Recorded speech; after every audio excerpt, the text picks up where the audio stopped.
Hey, we're live over here. All right. Okay. All right, Good. what's going on over there Okay. with your subtlety? Looking on your, are Me. you Oh, looking I for gotta something? wait. Yeah, because the stream is gonna start. I'm like, here we go, and now it's gonna. I have to be there, and I muted it. Okay. I was just the tech for the show, and I think I did super good. Good job. I'm on this side of the wall today, which means I'm on Xerxes' side, and we'll Okay. see how we do. I think I'm gonna sound a lot more technical today. There Let's see. was a So, internet problem. You're going off. You're working off your phone. You're here to say if our guests can take the time, who am I not to be able to make it? Right? Look at you. What a professional. Were you sweating at all? I was doing that thing where it's like, if I help right now, I'm going to be a huge hindrance. So I'm just going to mind my own business. Just Okay. mind my own business. And every once in a while, I would go, oh, did something happen? No, I'll just be quiet over here. It's one of those like, I can help, but Sounds good to probably me. not. All right, Yep. let's start, Hmm. and that's that. All right. Okay. All right. We'll introduce you, Ariel, properly. You'll know when. Welcome to Keith. Oh, you know what I can do? I can do something clever, right? I can do this. I can do this. Bop. Nobody knows nothing. I just did that. Don't be nervous. All right, ready? Yes. Welcome to Keith and the Girl. I'm Keith Malley. I'm Chemda. If you're behind on Keith and the Girl episode, you know what, Chemda? Let me check if there's a lag here. Let me repeat after me. You ready? Uh-huh. 5. 5. Interesting. 6-5. 6, 6, 5. Okay. All right. And that's let me put a idiot and then say you hear that, right? You're able to hear that? Yeah. Yeah. It wasn't for me anyway. Yeah. Okay. Please hold. Let me put this on and then we'll start. Holy Christ. Pippa's answering. There was a little bit of lag. Meanwhile, hi Courtney, hi Ryan, hi Craig, hi Mimi, hi Sadia.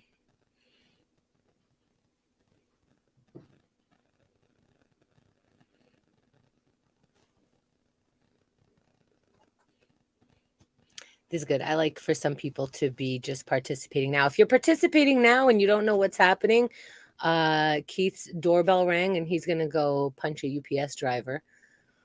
Probably not. Probably that's not the way he's gonna respond to it, but that's what's happening right now. Oh shit, Sadia's calling me Chemda Pants. Shout out to the last episode. What else can we play here? Oh, you guys put words in the chat right now that will make Keith later go, what? What did we talk about that people wrote that? That kind of thing. Let's play a game. Here we go. All right. Then I left Chemda All all right, by Keith. herself. Perfect. Yes. This is what we needed. It's a good vibe now. Here we go. Great. Outstanding. Mm-hmm. All right. What are you watching on TV, Chemda? I think you're just testing me. So Yes. White Lotus. I'm caught up. Okay. Who did it? All right. Here we go. No idea. Mm-hmm. Welcome to Keith and the Girl. I'm Keith Malley. I'm Chemda. Chemda's having internet problems, but she got the hotspot on the phone. Nothing keeps her down. Is she shitting her pants a little bit a couple minutes ago? Yeah, that's fine, but nobody needs to know. She's a professional. How you feeling, Chemda? I'm close enough to shower where shitting the pants wouldn't be like the whole rest of my day. Just like an hour of side notes, you know? If you're behind on Keith and the Girl episodes, then it might be Chemda's birthday today. Might also be the last day of the Kickstarter. Right now, the campaign has reached a level of backers where we will be adding a 4th episode to the Keith and the Girl week.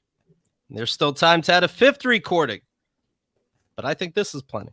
No, but we need everyone listening to go to keithandthegirl.com/kick, K-I-C-K. Don't wait for other people to do it.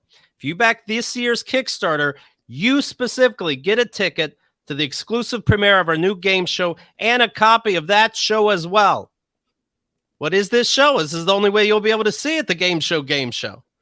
And you'll be able to vote on whether we keep playing this new version of a game show or the New York Times beloved silent trailers. Which one will be the new game show of 2023? It's up to you.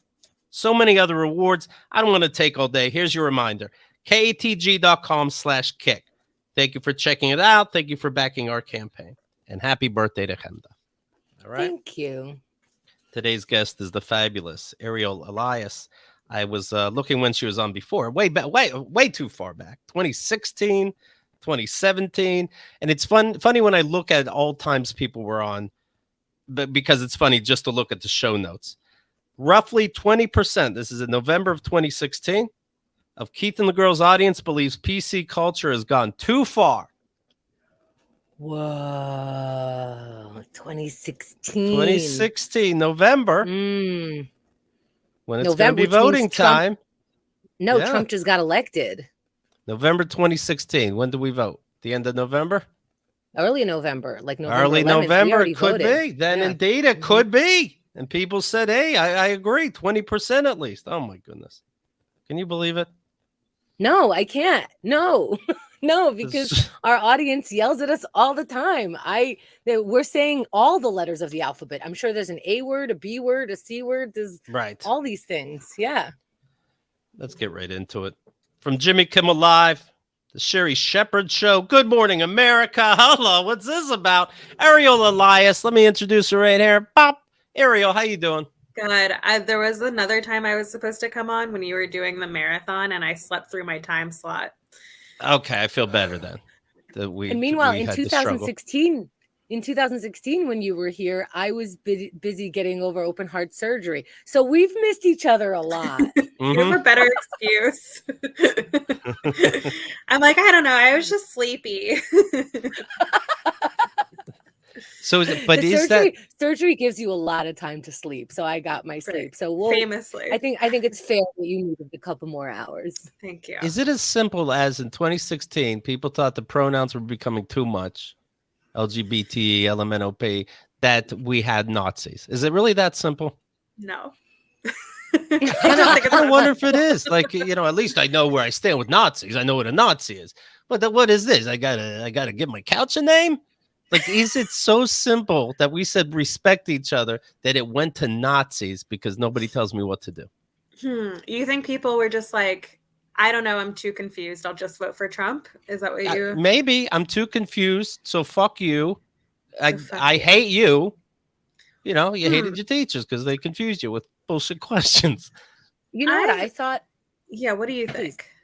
Well, at the time, the lefties were so, and I'm including myself, so up our own asses. We so thought we were right. Like, how could an asshole win? Clearly he's against everybody. Good will always win. Disney's the best. Like, all this shit. While we were doing that, we were infighting. Like, you're not saying these pronouns right. You're not PC enough. And this is with our own selves. Meanwhile, the other side, the right, is going like, we all believe in this, right? Yes, more guns. Yes, less taxes. Yes, Trump. And we're going like, how many more guns? Should we give a license? Like, we're debating like it's our job. Right. When people by go, now like, we should have an answer to these guns, by the way. If we can't give that other side a percent at least, you gotta come. I can't tell him that this was a dumb project you put together. And she's like, well, what's your idea? I didn't have one. Higher than my pay grade. Click. No, you got to come up with an answer. We also, but you're right. We had like our little like storybook ending in 2008 when we were like, Obama, yes, hope. Oh my God, it happened. And we didn't like really, we were so cocky and very much like, you must know history, otherwise you're doomed to repeat it. Meanwhile, like not taking a moment to realize like, there have been many of our presidents were like psychotic on meth assholes. Right. Like, this is not the first time. It's not out of the realm of possibility at all. Yeah, and I'm so sorry to burst your bubble, but Obama would throw you in a ditch also. Like Obama. Yeah, but I would say like, yes, Daddy, please give me more. Yeah. Sure. It's a different ditch, right? Like, yeah. I would be like, step on me harder. I'm so close to coming. Which reminds me, by the way, you got married fairly recently in the scheme of things. Congratulations. Thank you so much. It reminds you. Yeah, I got married in May of 2021.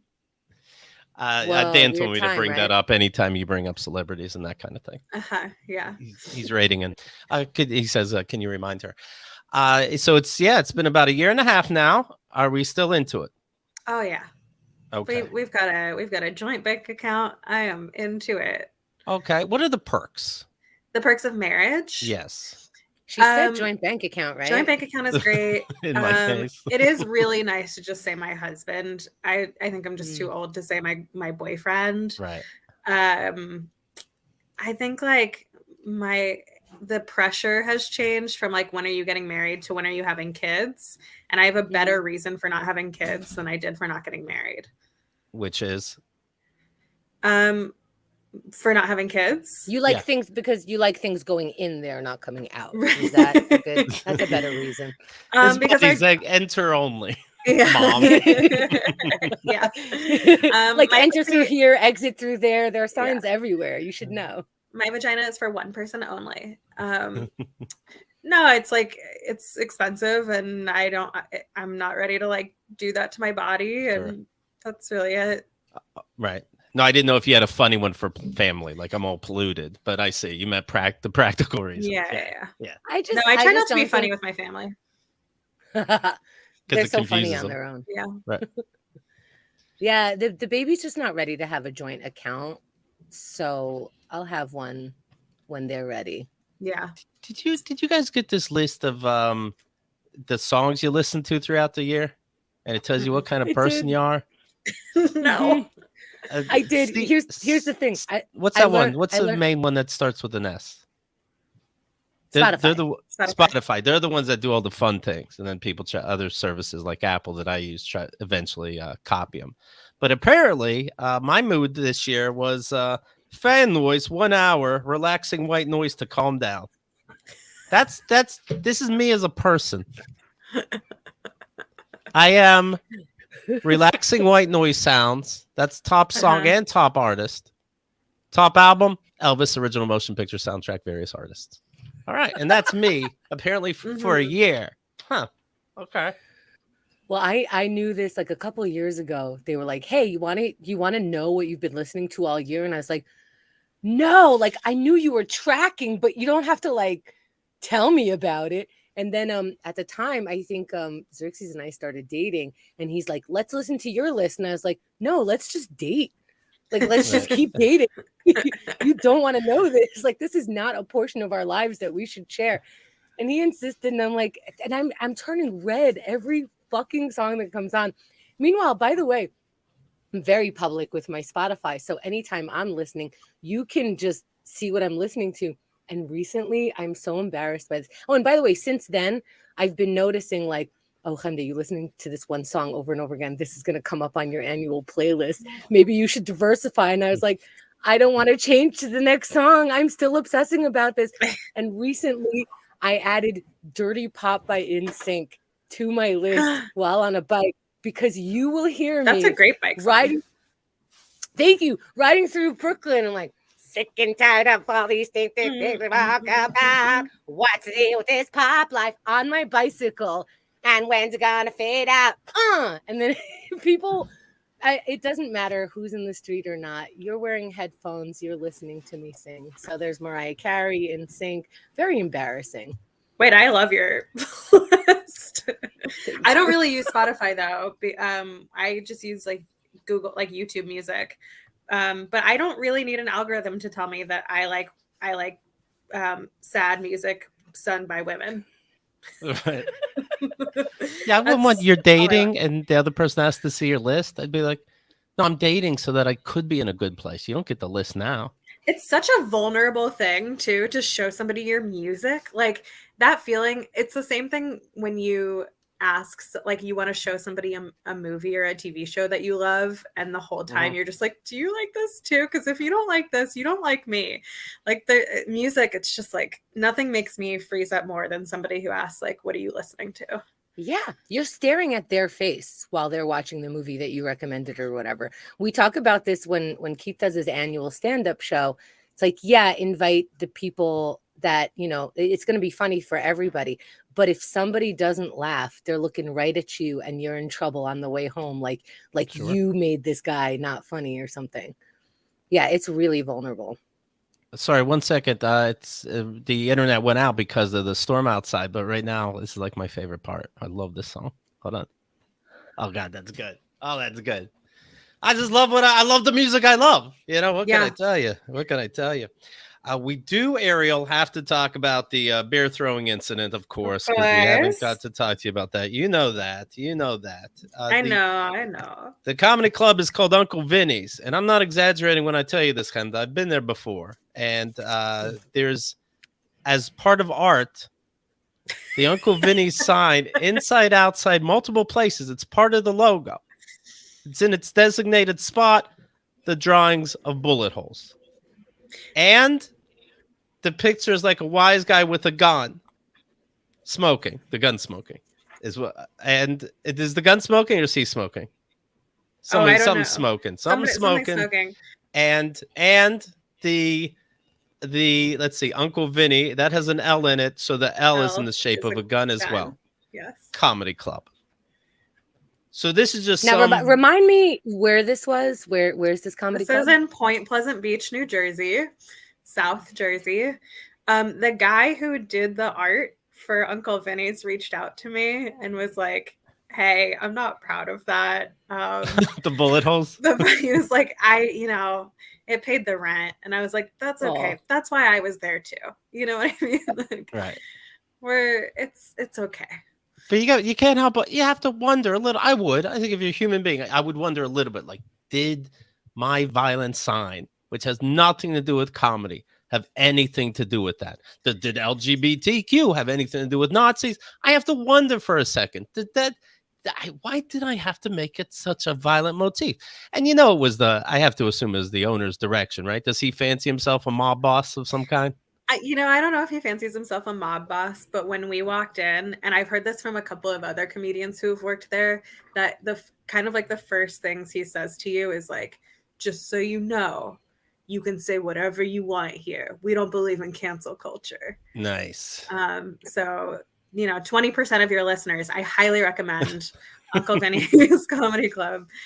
So I think like that is the vibe though of like, right. I want to be in charge. I want to hug people when they come in, and they're going to be like, "Hey, it's Uncle Vinny. That's what I call you, my uncle, because we family, but you don't really know how to book acts or nothing, and comedians are desperate." That's so fun. I recommended Friendsgiving because it's like this silly, easy Thanksgiving movie that's a comedy, whatever. And part of it is this woman is calling home. And she's like, "Oh, I'm lonely and whatever." And they're like, "You should date so and so." And she goes, "I dated so and so. He threw something on my head." And the guy goes, and they're an Italian family, goes, "That's just him saying, hey, we need to talk." And I'm like, okay, all right. Well, speaking of heads at this place, you come in early, obviously, and you see that the people who were causing trouble, in hindsight, they were there early too. Drinking heavily. Is that safe to say? I think that's fair. They were having a birthday party of some kind. They happen to say it's a Mexican birthday party. For what it's worth, nobody there seen Mexican. They just like being obnoxious with hats and bullshit, right? And so they weren't allowed to wear the hats. Vinny, okay. Uncle Vinny's. Well, you got to have respect inside. There's rules here. There's still rules of no hats. He's like, I think it would be too disruptive. Which is, we're like, the hats might be disruptive. The BYOB won't be. The BYOB won't be, and the fake mustaches won't be, and the throwing things won't be. So, how long were you paid to perform? 20 minutes? 20 minutes. Okay, and this is about 3/4 into your set when the excitement happens, right? Yeah. Ariel said, okay. First of all, not to blame the victim, but. You decided to do a little Q&A work. You decided to talk to the audience a little bit. Sure. I don't think audience can handle this, Ariel, and I'd like to tell this to all your comedy friends.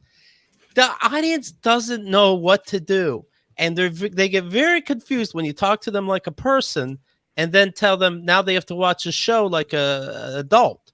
It really short circuits their brain, and they're not allowed what they can and can't do.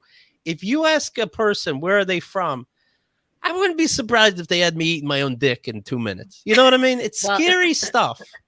Well, before you answer, Sadia wants to know what you were wearing. That's a good question. Yeah, I was just wearing a thong. So, and I was wearing a target that said, shoot me. So that's fair. No, I didn't like specifically point at somebody and go like, "You Of course not, tell but me." I yeah, said I like, know, but "Does I anybody see them. have They any get nervous. questions?" They get nervous, and especially when the first performer starts talking to the crowd, then they go, "All right, now show full due respect to your second performer." Yeah, but nobody at the show was saying now show full due respect to anybody. It's also like, look, I don't love it. I don't like doing crowd work and shit, but like we also know what feeds the algorithm and what we as comedians have to put out, and there's only so much material we all have. So at some point you do need crowd work, and like, you know, that's what you see online, and like that's what gets views. Right. What made you go into crowd work at this moment? It's just the time that you knew you were going to do it, or you were like, fuck my material, it's just I have to pivot, this will be better? Yeah, they didn't like my material. And I was like, all right, you guys do seem like you're the kind of people who like crowd work. So like, let's do that instead. Right. Somebody ends up telling Ariel, "Hey, I can tell from your jokes. First of all, who'd you vote for?" You know, they start, and they're like, "It's a Q&A. Can I cue you also?" And she's like, "Oh, I think, you know, I might die based on that question." Somebody goes, "Who'd you?" I'm not sure if I'm getting the order right, but at one point it's like, "Hey, who'd you vote for? Or are you Jewish? No. Who'd you vote for?" Okay. Go ahead, please. So here's how it started. I said, "Does anybody have any questions?" This girl in the back said, "Did you vote for Donald Trump?" I said, "What do you think?" And she said, "I think you voted for Biden." And I said, "Okay." And then I said, "Why would you ask me that knowing I'm the only Jew in this room?" Right. Because earlier I had done Jewish material and they could not have related to it less. And I and I asked, like, "Does anybody else here Jewish?" And nobody said, you know, everybody's like, "No, fuck you." And then she said, "I can tell by your jokes that you voted for Biden." And I said, "Okay, I can tell by the fact that you're still talking when nobody wants you to, that you voted for Donald Trump." And I thought that was it. I thought that was the end of it.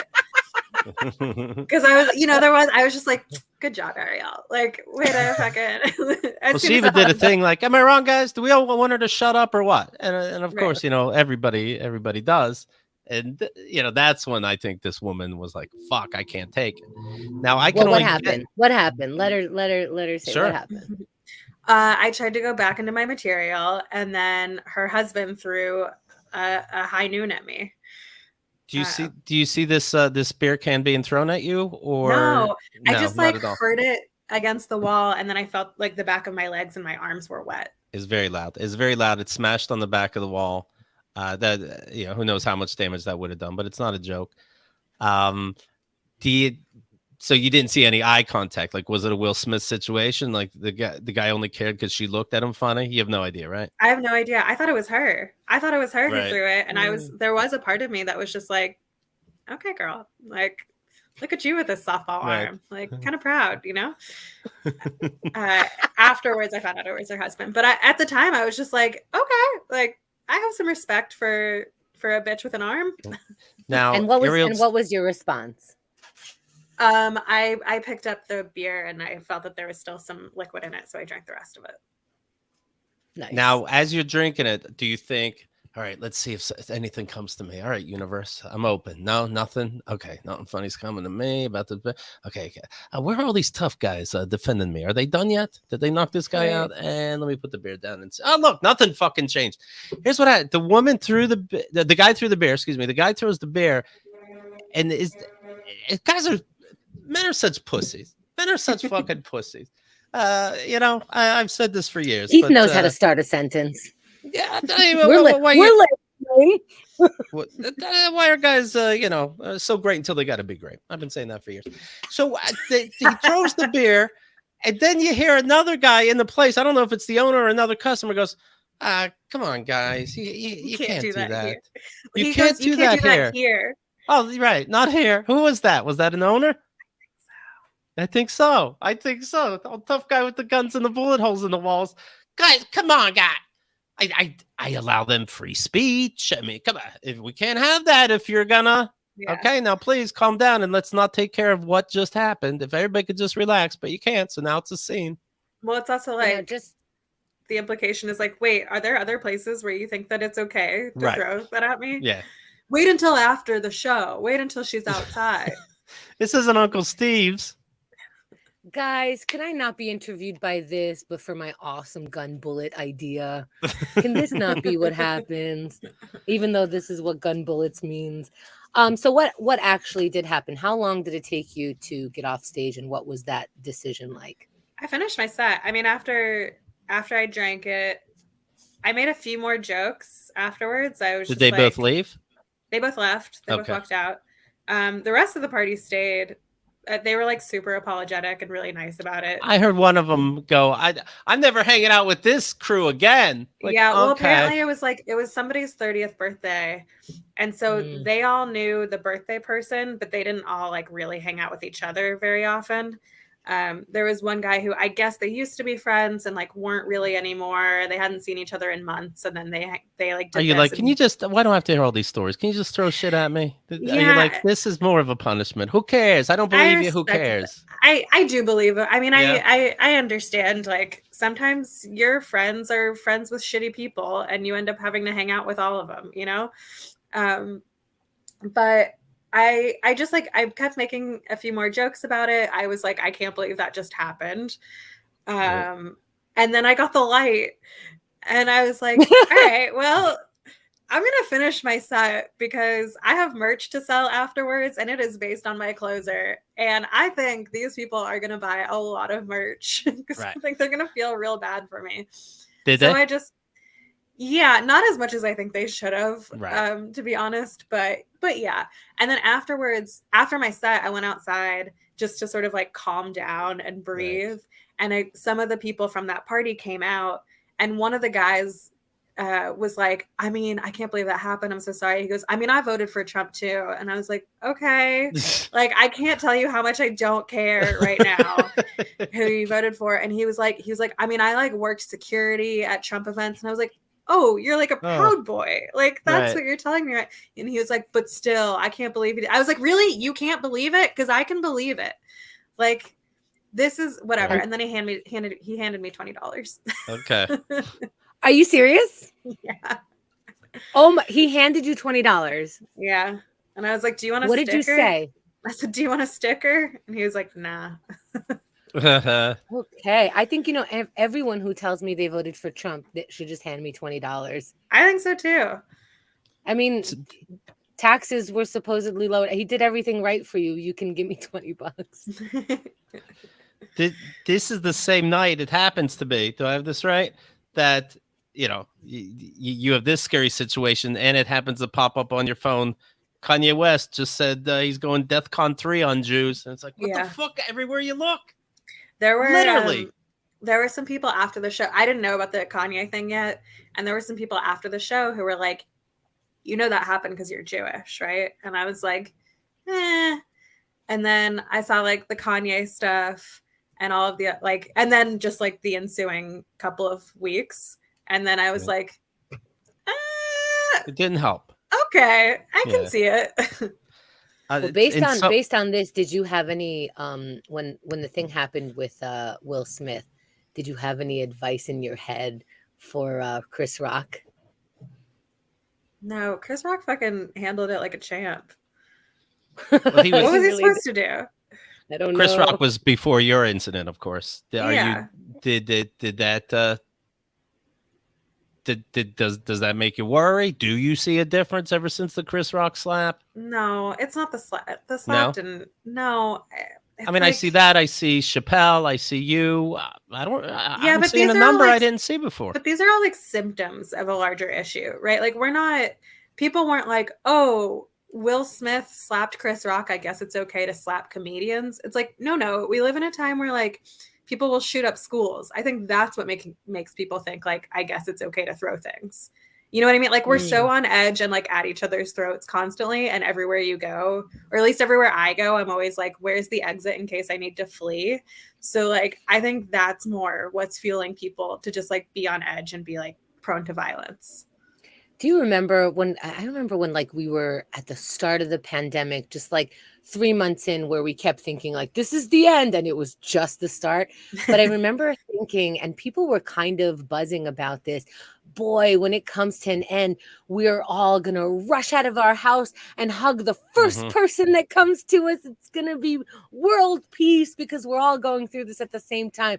And slowly in our house, we just curmudgeoned up and got angry. I'm in my house because of you, and you're not doing that. Today I was, guess what, everybody? I was in a doctor's office today. That's right. Every week. Thank you. And so I'm waiting. And now in doctor's office, they make you wear a mask all the time, right? So people are wearing their mask and somebody's talking to the other person. I don't know how this came up. Somebody just decided to go, these masks aren't helping. They don't do anything. And I'm like, no one's going to fucking start talking about this. It's done. Maybe the other person said, does anybody have any questions? Maybe that's what prompted it. So now they're going like, well, you know, just wear your mask, put your mask back on. Cause he's like on the side now going, they're like, can you just wear your mask? And it's like, well, did you study this? And they're like, just wear your goddamn fucking mask. Right. No one's cursing or anything. But he's like, did you study it? Did you study the particles that go through? Because I'm a dentist. And then they call his name and he just keeps going. And just another thing is, as he's walking up, I know. You go, oh, you're a dentist? So you mean not a doctor? Right. You're going to go see the real doctor now. Well, it was so strange. I was like, wow, I thought people were going to be like, not today. I'm already at a doctor's office. This is already not fun. It's like, who has the energy to be this mad? There is no not today. They just started fighting. Now they're yelling at each other. And it's a doctor's office. Okay. And by the way, as a doctor for years, which, oh my goodness, I had such a good experience, by the way. So I'm noticing that people were coming in and somebody was like, I have an appointment. They're like, we don't have you down here. They're being very patient. Nobody's going, oh, we don't have you here, blah, blah, blah. I'm like, what's going on here? Oh, it's an ENT, ear, nose, and throat. Half the people coming in here are deaf and they're used to repeating themselves. So no one's acting like an asshole to me. When, you know, we're all speaking through masks and glass. So we're going, huh? And they're like repeating it slower and nicer. And I'm like, what is this energy here?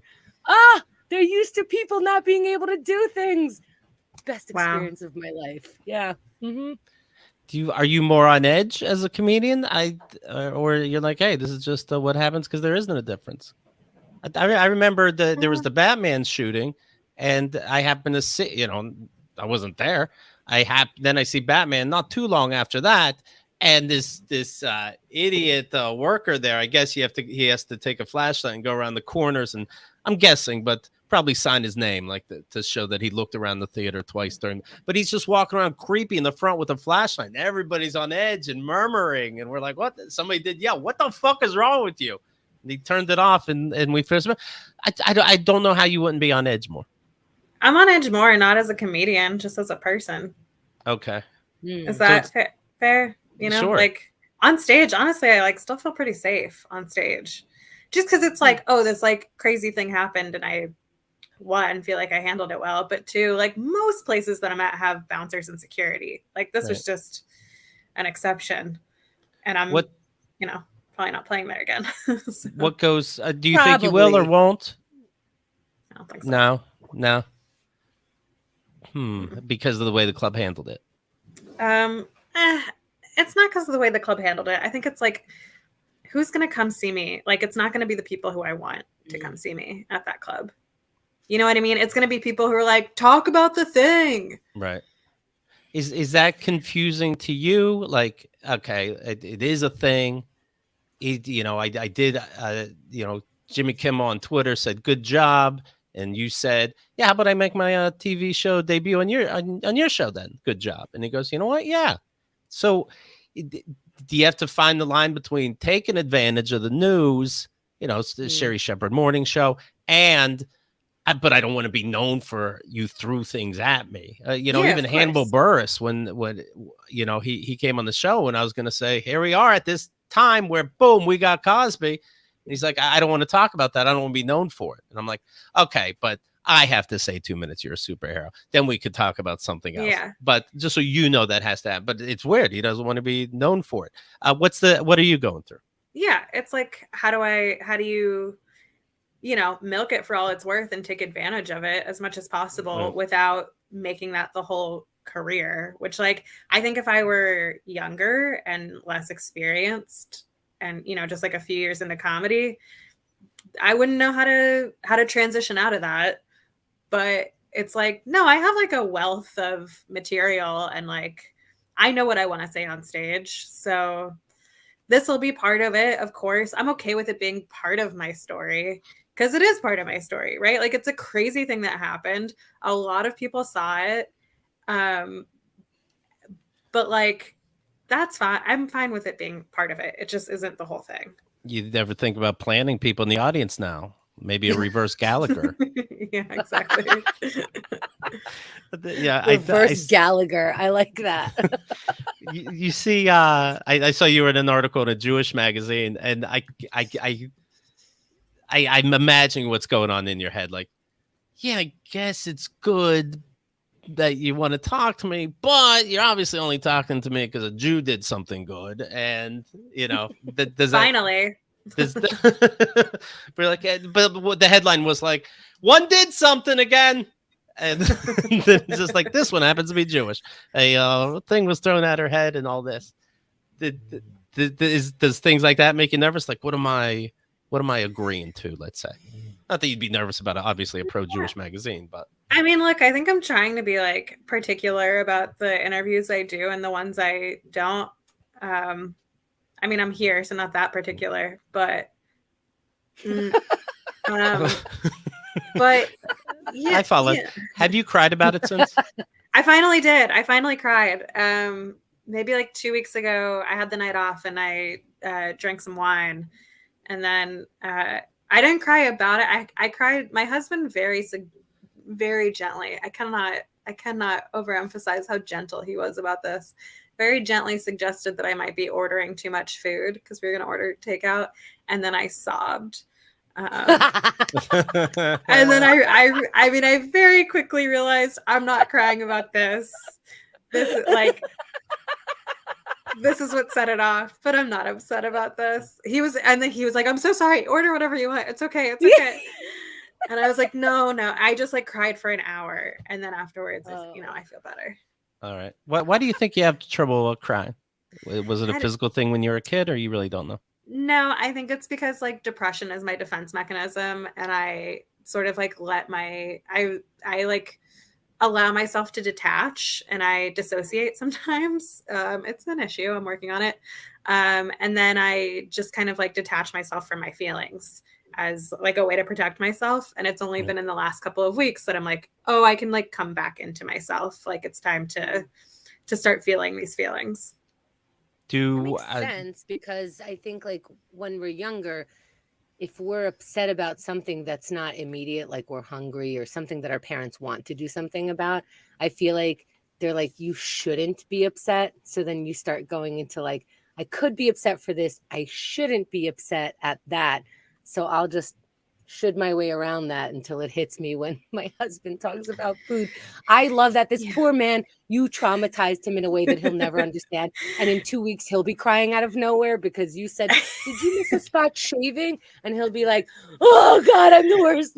You know what though? I gave him a heads up because I'm aware of my patterns. So even though I'm not able to stop myself yet, I am aware of like, this is probably what's going to happen. And so I think that night when I came home, he was like, are you okay? And I said, yes, I'm fine. Just know that like in a month or so, I probably will just irrationally yell at you. But I am fine. And I'm sorry, like in advance. And I didn't yell at him a month later. I just cried for a ridiculous reason on the surface. Pretty good. Yeah. No, it's not.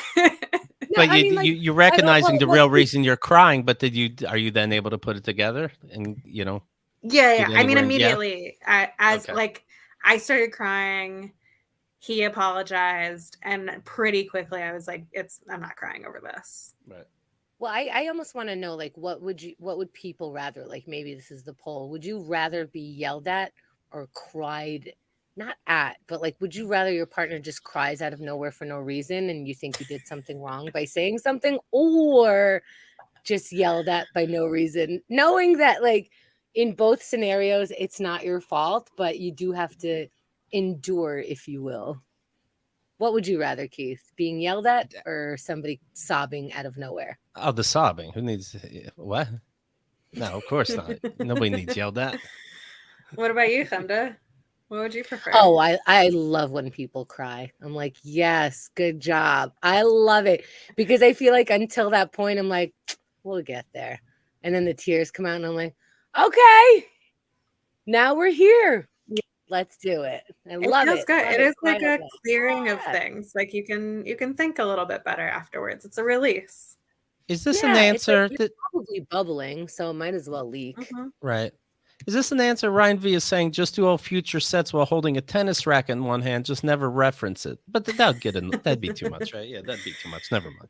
Yeah, then I'm becoming reverse Gallagher and reverse Carrot Top. Is it? Are people doing like too much care? Like they order a Coca-Cola, like, oh, I'm sorry. Is it okay if I order a Coke? That's not triggering, is it? I can ask them to pour it out in the back. Oh, okay. Then like, oh, no, like I don't know. I don't drink, and people are so weird about asking me if I'm okay if they drink around me. But so weird, like they order it, then they're like, is that okay? You know it's okay. Like, you know, you ordered 2, you know it's okay. You went to me for your mea culpa as opposed to the waiter going 1 second, please. That's interesting. I'm just curious if it has to do it. Okay, are anybody doing that around cans around you? I have a theory that people just need to hear that it's okay more in life. And like you just need somebody to reassure you and comfort you that like everything's okay. And so you ask these questions of people just to hear it's okay, even though like you know that's the answer already. That's funny. It's almost like they're going like, you still like me, right? Anyway, how's your day? It's that. I think it's also just like people feel so much turmoil and fear because like everybody feels like the world's ending and da-da-da, and whether it is or not, like who knows, but people just want to hear, like, once you get older and you don't have those parents, or maybe you were young and had shitty parents and you never had anybody saying like, it's going to be okay. Like when you're hurt. And so I think people are just looking to hear that.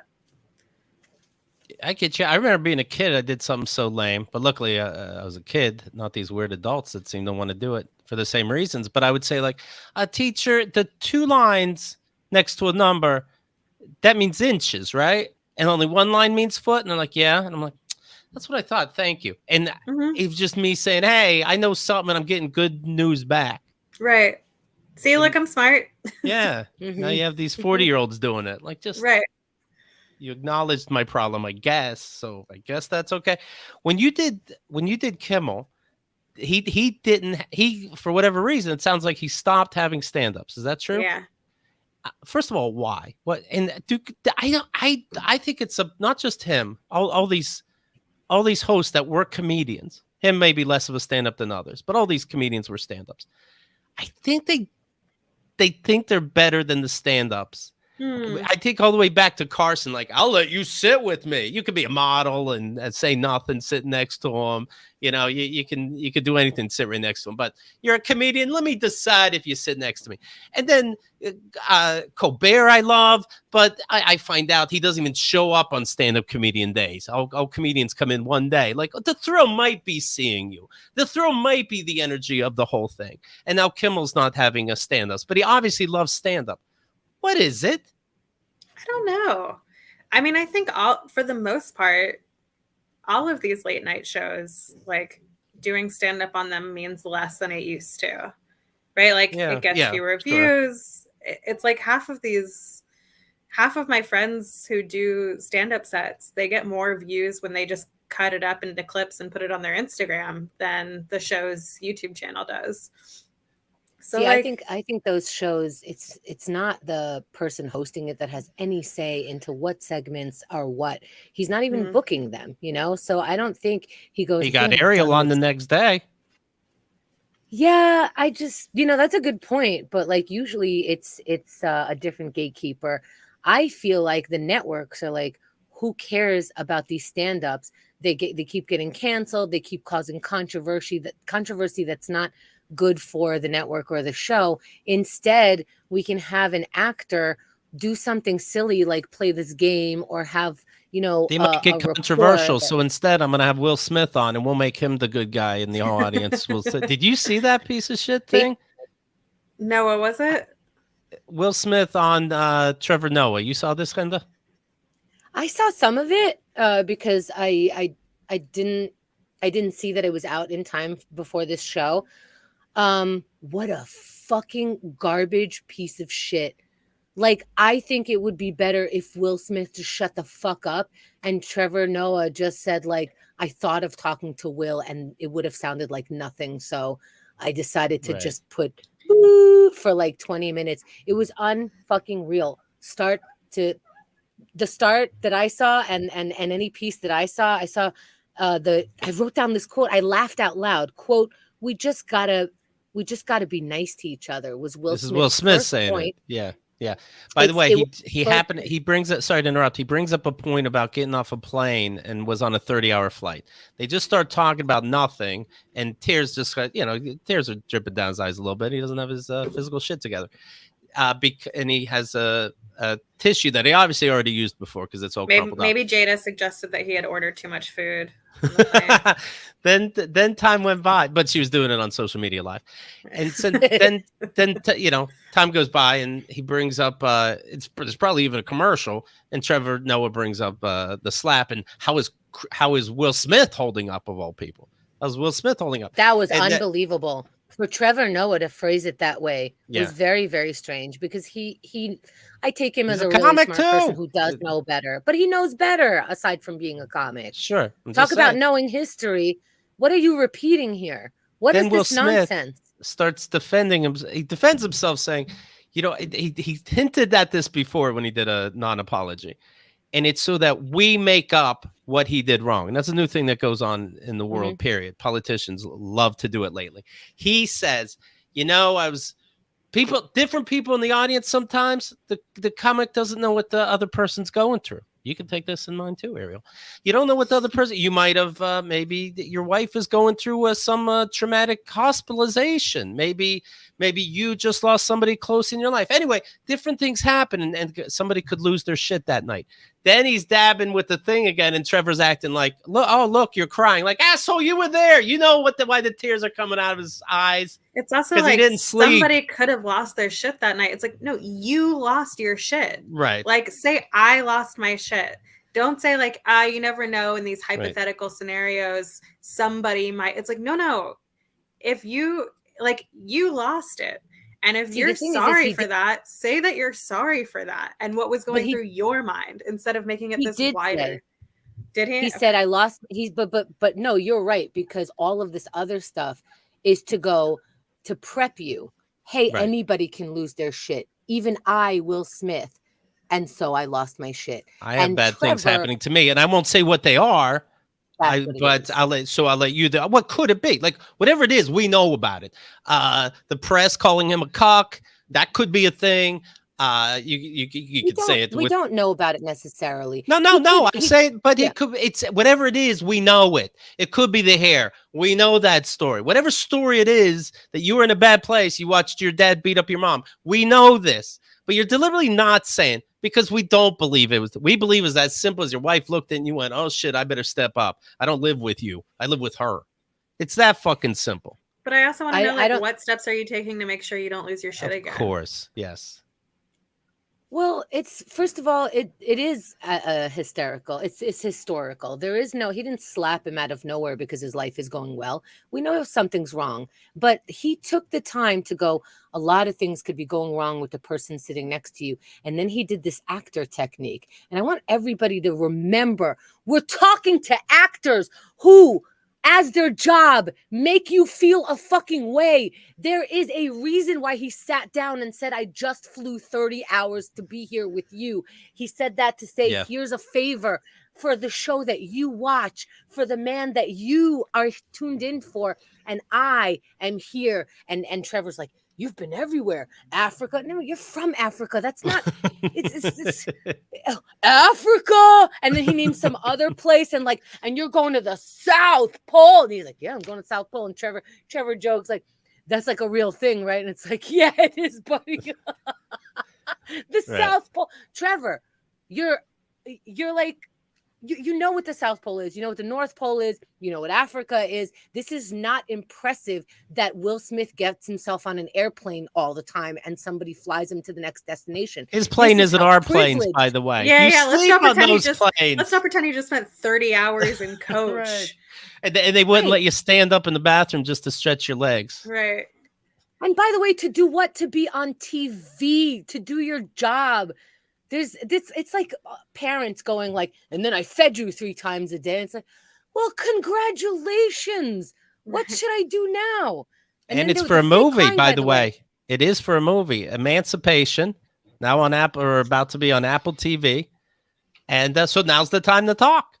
Would he like more time with his thoughts? Perhaps. But the machine is moving, baby. But that's what you would be doing to promote a movie. You are Will Smith. We fly you to places so you can talk to us and make you feel away. And by the way, the crying happened in the beginning because you know what was in that tissue? Fucking whatever it takes to make your eyeballs start tearing. It's a prop. Every time he went to dab, more tears came out. And crying for what? What was he even crying about? Just a Kleenex soaked in mace. Yes, I really feel like, people can't handle tears. That's why I said, would you rather someone yell at you? Chris Rock is going, he fucking hit me. Now he's crying about it. And we're going like, what did you learn? We want to know what you learned, because if you learned, it's okay that you slapped. Please tell me what you learned when you snapped and hit another person, because I can't even imagine that you didn't learn anything because you're Will Smith and you just flew on a 30-hour plane ride to what? To host with another man. Thank you so much for being here. You're here for me, aren't you? I'm going to go meditate about this. I learned a lot. Chris Rock's got to see Trevor Noah saying like, Trevor Noah's like, see, you're my friend, and Chris Rock is my friend. And seeing 2 people have a fight like this, you hate to see it. So I hope you both, that's your business, but I hope you both can work it out. He's almost saying, as far as you in America, I just fixed that. I hope you 2 can work that out, which sucks so bad, because then Chris Rock is expected, because people are so fucking stupid, to, when he brings this up, because he wants to sell something, he's got to say that he was wrong at least a little bit. You've been in these kind of arguments where the other person, you get them to acknowledge what happened and apologize, and then they stand there. And I'm like, no, I'm good, thank you. And they're like, no, it's your turn. And I'm like, but it's not my turn, because that's the whole fucking point. So Chris Rock has to make up what he did wrong. Like, I didn't realize I picked on her too much over the years, so I apologize if I ever want to hurt anybody. Obviously, that won't stop my caustic form of comedy, but now I have to say something because you were such a coward. And not only that, he has to be entertaining about it, because that's his job. Because that's what we're doing. We're listening to people living their lives, and that's fine as long as you understand that Will Smith, from the start of his career to now, is saying everything to us in order for us to buy his next thing. And that's fine as long as he's being entertaining about it. This is not entertaining to me. It's pretending to be a regular person, which the reason why you're rich is because we made you a celebrity. We're celebrating you constantly. And if we can just stop celebrating this bullshit line of questioning, this bullshit, like, what did you learn constantly? Fuck you. Now Chris Rock has to learn a fucking lesson too. People are now every time Chris Rock goes out into the world, fucking Will Smith has to come up. Stop. Well, yeah. I mean, like, I remember, I think I had a friend who had tickets to go see Chris Rock already for 2 days after the Oscars. And he went, and Chris Rock was like, I know you guys want to hear me talk about it. I don't have jokes about this yet. Like, this just happened. And it is that thing of like, well, now Will Smith, not only did he like slap him or whatever, he also is dictating some of Chris Rock's material because this happened in such a public way. Everybody is expecting, what are you going to say about it? I do. Yeah, of course he doesn't have to, but I certainly do. And it's weird if you don't. And you're, quite frankly, just between us, I'd look at him as less of a comedian. No, nothing came to him magically, and he's on his deathbed now. You know, yeah, it's such an asshole move all around. But it's that same thing when you were like, or not the same thing, because I'm not comparing myself to Chris Rock, but when you're like, is that like how much of this is like part of your career now? It's like, I understand this like has to be part of the story, right? If it has to be part of Chris Rock's story, like I'm not better than Chris Rock. Of course it has to be part of it. You have to talk about it. It just sucks. Yep. Yeah, it does have to be part of it, but I do like that he kept his show the same until he was ready, because if you already bought the tickets, the show is written. I understand that my life continued and other stuff happened that will be put in my next show after I work it out and make it entertaining for you. But if you had tickets to a Broadway show or to a play or to anything, to a one-person show, you wouldn't all of a sudden stop like, it's a hard knock life for, it's a hard knock life for everybody. And I do believe everybody's going through it. For us, it's a hard knock life. For us. Let's learn a lesson here just real quick. Remember when the Queen died and like all these plays like Wicked on Broadway and stuff, and like in England too, they were like, hey, we have like this like terrible, there's videos of it on TikTok of like, we have terrible news, like the Queen has died, and everybody's like, and they're like, but the show will go on as planned. The opening line of Wicked is good news, she's dead. Oh, wow. So it's like, yeah, it's hard to figure out how to adjust to life events in theater or like in entertainment, right? It takes some time to figure it out, guys. I don't know if you guys know this, but shows are written. Shows are written, rewritten, edited, put on again, and then put on for you. Like there's so much. I mean, if you can believe it, one person doing stand-up for an hour in a special, they'll have a director. Why do we have a director? Why do we have a streaming list of human beings listed at the end of a one-person show? Because other shit is happening. I'm sorry that I got hit in the face while I was getting ready for a show. I'm going to just keep doing this. Like, I don't know what else to do. It's not fair. When you were on Kimmel, did it for a split second, you worry it's a cruel prank, somebody throws something at you while it's time? I've seen this guy do sick shit to children, okay? No, my pitch, I tried, they said they didn't have time, but my pitch was I wanted to like hand him a drink to like chug with me at the end of my set. That's funny. But he didn't do it? They just didn't have time. Okay. No, there's just no time. There's no time for him to say, hi, you're my level and we're friends. The show is written. You can't just rewrite it because the show's written. Right. I didn't schedule fake drinking something. No, I can't imagine that they would, that just because like all of the stuff that was written about me was all very like positive and on my side. So I think to like pull a prank on me that quickly, there would have been so much backlash. And they were so nice. Okay, I feel like everybody says that. They're so nice. Sherri Shepherd, did you ask her if she still thinks the earth is flat, or you just went through the motions? I did not. No? I did not ask her. And you know what? I feel like when she said that, and they were like, do you really think that? And she just goes, I don't know. I got enough to worry about. Yeah. I think it's fair just to be like, I don't know. Like that's the problem with the people who are like the guy at the ear, nose, and throat doctor who's like, we shouldn't be wearing these masks. Da, da, da. It's like, because he thinks he knows.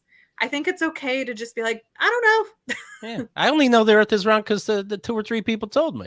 But who the fuck knows? Right. You know? I've never been to space. I haven't seen it. Yeah, she has bigger problems. She's like, I gotta make cheese sandwiches for my kids in the morning. I got bigger problems, Whoopi. Me too. I eat cheese sandwiches. Sure. Yeah, I don't got time to study the fucking earth.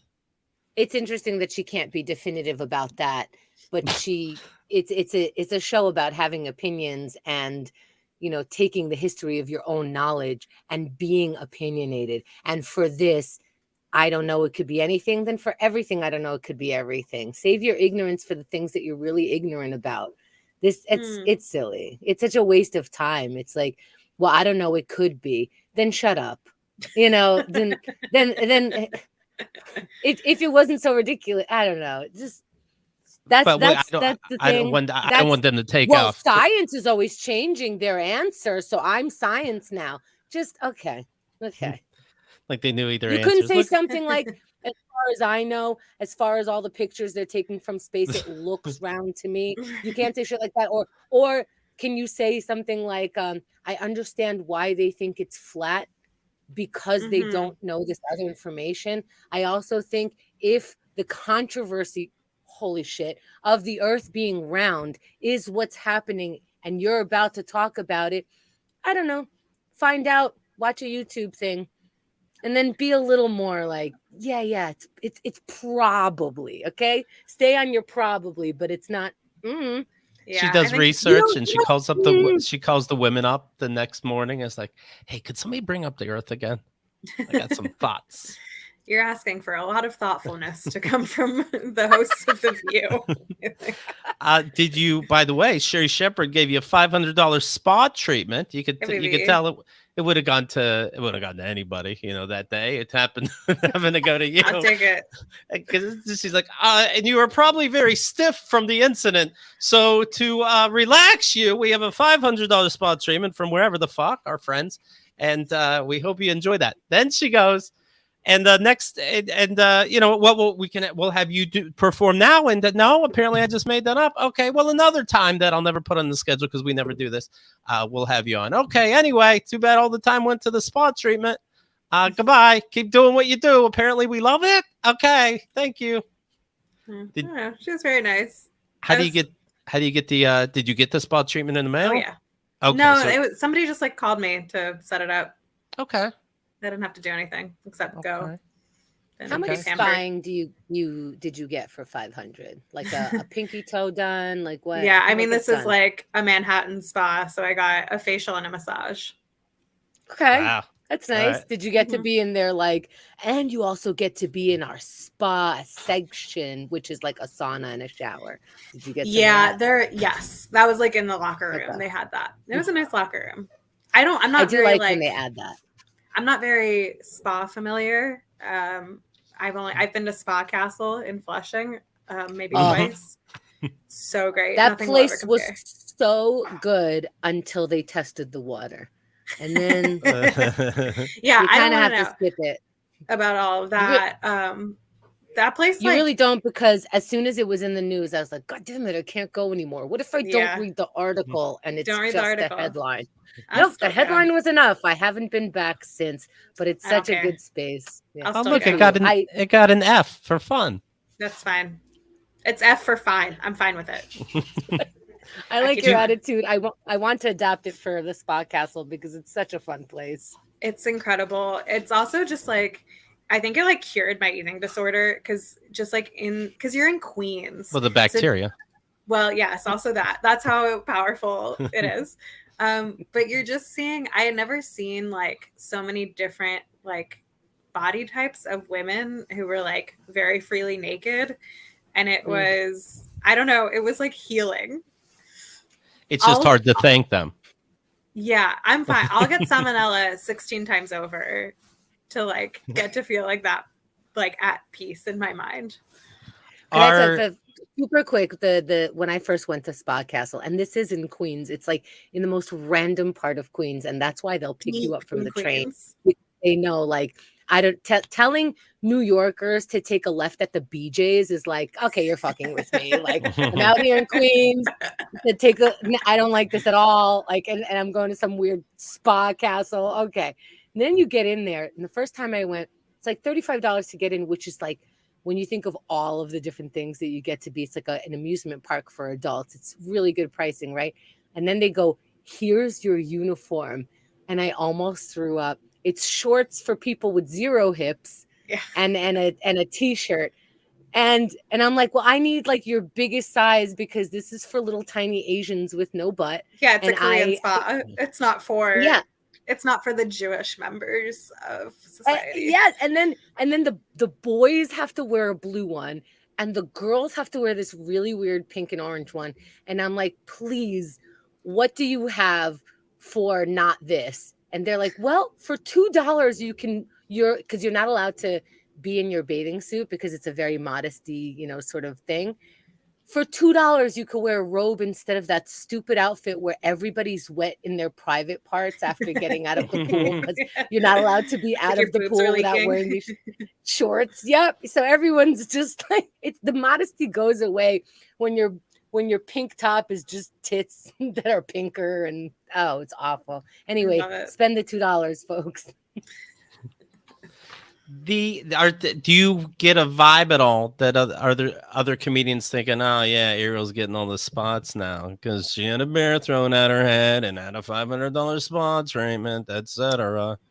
Not the ones who I'm friends with, I don't think. Good. I mean, I think like most of the people who are in sort of like my group are like, yeah, you've worked very hard for a very long time. I'm glad this is happening. Like, I'm sorry that happened, but I'm glad everything else is happening. Tell him. At least that's what they're saying to my face, and that's all I need. Oh, they didn't tell me anything. I could just picture these assholes. I don't have a secret line or anything. Tell him what a person in the front row said to you after that beer was thrown about living and learning. Oh yeah, there was this couple in the front row, and.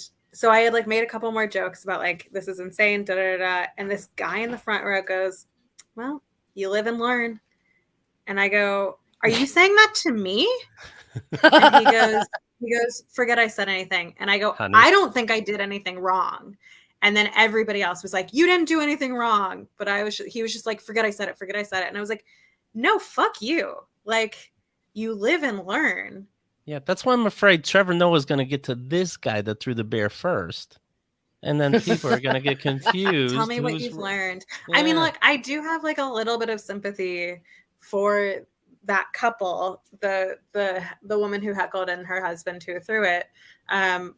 Because like the attention that I got was very positive. It was also very overwhelming.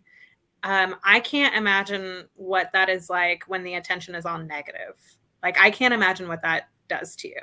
So I hope that guy and that girl, like, I hope they have like a solid foundation as a couple and are smart enough to do a little bit of introspection. Like, I know they're on each other's sides right now. Don't you worry. Yeah. And I know we all just like shit on people who are like, who throw beers at us. Yeah. But like, I do hope those two people are like able to be okay and ask themselves some questions. Yeah. How old do you think they were? About 40, 50? No, I think they were in their 30s. I think it was a 30-year-old. It was a birthday party for a 30-year-old. So I think everybody in there was like late 20s to mid 30s. All right. So not too late to learn about that incident and where they went wrong. Right. And to be like, all right, maybe we should like just like have a couple of like date nights, just us. You don't know how to contact them or anything, right? No. Right. They left. Nothing was done. Correct. Yeah, they're fine. I assume they didn't pay their bill. Well, there wasn't really. She drank all their beer. It's BYOB. So unless you got food, which I don't think they did, it's BYOB. There was no bill. That's also when people were like, I can't believe you drank that beer. Who knows what was on it? It was like, I'm pretty sure it was unopened. Like, they had a whole case of High Noon. I don't think that guy like took the drink he was drinking. And by the way, that is what BYOB does. Not only do you drink too much, you can throw your beer because it didn't cost you $11. Right. 11. Where are you drinking that? It's only 11. I took a chance. I don't know. Did you guys, speaking of all this Nazi talk, did you see that on Mar-a-Lago, there's a pre-Thanksgiving dinner with Trump, Kanye West, and Nick Fuentes, a white supremacist, Holocaust denier, all this. Now, I don't know where to start. We're the leader of a version of the KKK's last name could be Fuentes. So good for them. Donald Trump having a white supremacist leader over there. Kanye West being fine, a white supremacist leader is over there. He's black still. I just checked. The whole thing's, this is some kind of party. And then he's like, oh, I didn't know about this guy, Nick Fuentes. Like you just sit down at Mar-a-Lago dinner. Yeah, it's the first time the only time I've ever felt sorry for a dinner. Right. Right, the turkey. I'm like, at least you don't have to see this. I know. I became vegetarian just because of that. Then this is true too. Like, thank God I'm dead. As if that's not crazy enough. That's like how, because they're like, Thanksgiving is too PC. Let's bring these people to the table. Kanye asked Trump for Trump to be his running mate. So funny. And then they were no longer friends. Trump said, you can't beat me. Get the fuck out of here. And take your white supremacist friend with you. I'm just kidding. I didn't know. I had no idea. Great. Destroy each other. It's fine. Right. Look, I'm glad they had Thanksgiving dinner together, so there weren't like 3 other families that had to have each of them at their Thanksgiving dinner. That's a win. That's a win for a lot of families out there. I feel like there are like at least like 10 families that are like, and I nominate my uncle to join this Mar-a-Lago Thanksgiving next year as well. Oh, there's like a kids table, but there's a shithead table at Mar-a-Lago. There's the white supremacist table, the kids table, the Will Smith table. You got to sit down at the Will Smith table and you're like, oh, right. Because I did something like that. Mm-hmm. You want to follow? And then you sit down at the white supremacist table and you go, oh, right. Ariel Elias comedy.com. And you can follow the social media handles are Ariel_comedy. Okay. And is there anything else people should know about how to behave as an audience member? Because it seems hard sometimes. I think if you are asked a question, feel free to respond. Okay. Don't throw anything. Don't say shit if nothing is said to you first. What if I ask? Do I get to ask questions back? I don't know. Probably not. That's where it gets confusing. Now I gotta throw something. When I'm confused, I throw things. All right. Well, try not to throw things unless it warrants it, right, Ariel? No. We can't speak for every situation. No. We're not at every show. Some of these comedians, they can be assholes. Only if you come to a live taping of Keith and the Girl. Well, actually we're doing a theme show for that one where you don't throw things. Oh, okay. Right. How was he supposed to disagree with a comedian? I don't know, just don't laugh. That's like an option. You know what? You've described somebody throwing something at you and you were like, I'm fine. I cried 20 months later and that's on schedule. That's whatever. But we've had other people on here and it's like 1,000 people in the room and one guy's not laughing and they're just like right in on that. So yeah, it does seem like comedians are more hurt when somebody doesn't laugh than when somebody slaps them or throws things at them. Now, don't let that confuse you, audience. I'm just saying, if you really want to get at a comic, don't throw your beer. They'll just drink it, and they're thirsty. Yes, that's how they get paid is drink. So you just paid her. If you want to hurt us, just straight. That we go home and we tell people about that. Yeah, we'll think about it. There will be so many journal entries about you. Right. You're in my life forever. Yeah. Don't be lazy. Just tell somebody to take somebody's name out your fucking mouth. Come on. Really get them where it hurts. Yeah. Work smarter, not harder. Right. You don't even. We'll teach you how to hate us. Don't worry. It's in the material. That's right. It's the thing I'm best at. It's kidding me. So. What dates do we have coming up? What's the best place for people to follow along? So definitely on my website, it has all my dates, but I'll be at the Arlington Draft House. Oh no! What? That's not the Bud beer. Yeah, it's fine, but it's on draft. It's on tap. Okay. December 29th through the 31st. So come celebrate New Year's Eve with me if you're ready to have like sort of a chill, low key night. January 20th through the January 20th and 21st, I'll be in Austin, Texas at the Creek in the Cave.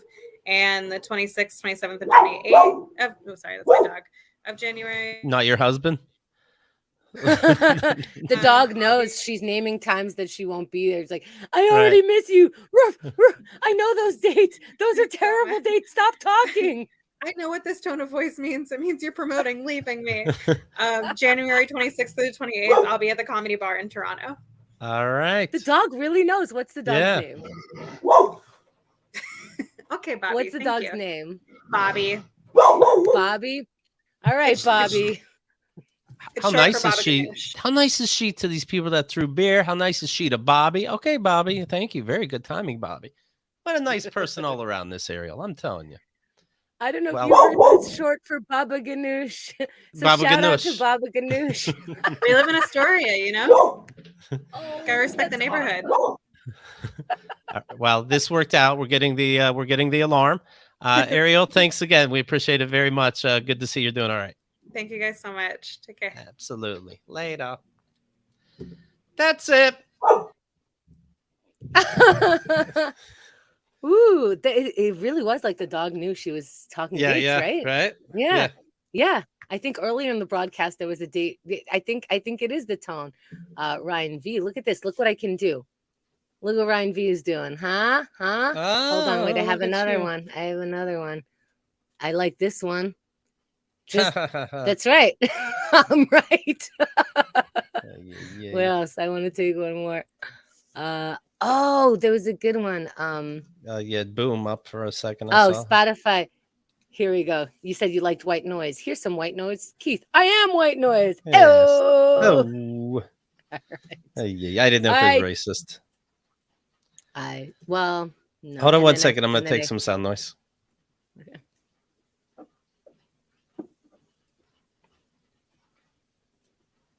Okay.